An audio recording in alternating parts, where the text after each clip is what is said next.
Being a female in sports is a full-time hustle. One of our tendencies, I think, as women is to want to do everything and do it ourselves, and I think we take a lot of pride in proving that we can do things and that we're very capable. You cannot serve others if you're not taking care of you. As I get older, I start to see that that old strategy of work hard and grind isn't all that it's cracked up to be. You know, there's the working smarter, and there's the recruiting the right people around you. Some people get really focused on building certain relationships with certain people at an organization, and you think if they know that I'm great, then everyone else will. But the reality is, you have to work super hard to understand the culture of your organization, to know that maybe those one or two people that you may have really bonded with aren't enough. The advancement of women does not come at the expense of men. The advancement of women comes when men and women get better at working together, which means we have to get to know each other better, and we have to invest time in understanding each other. One kind of deal I made with myself when I started Fangirl was I knew it was going to be a lot of hard work, but I wasn't going to let the job overtake my life. You are a whole person. So make sure that someone is pouring into you and investing in you and care about you beyond what your performance is. Because again, sometimes you quit the game, sometimes the game quits you. We have to stop asking for permission. Like, just stop.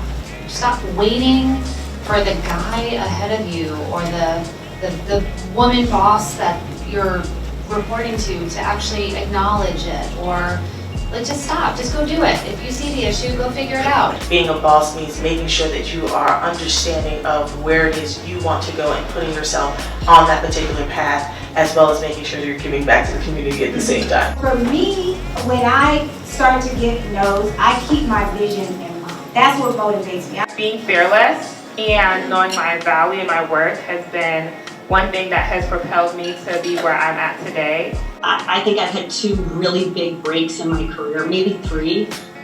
Each one of them I felt totally unqualified for, that I was actually unprepared, like I was a fraud. But you know what, I got in there and I worked hard, and I said I'm going to outwork everybody, I'm going to work harder than everyone, I'm going to learn as much as I can, I'm going to take the feedback.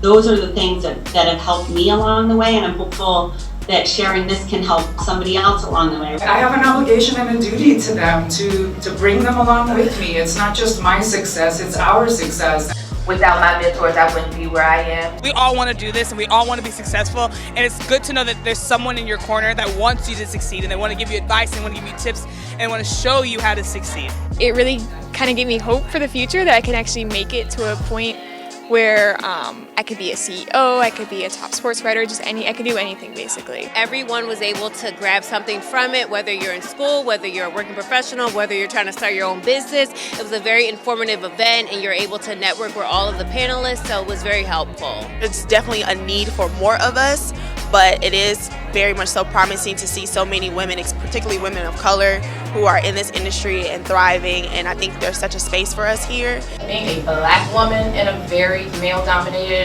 environment is exhausting sometimes. It's exhausting sometimes, and I'm tired. I'm tired of educating sometimes. I know y'all see you shaking like you're tired. I'm like, do I have to educate? Do I have to push? Like, why do I always have to say, look, don't pause me? Like, why? Why do I have to do this? So I'm exhausted sometimes.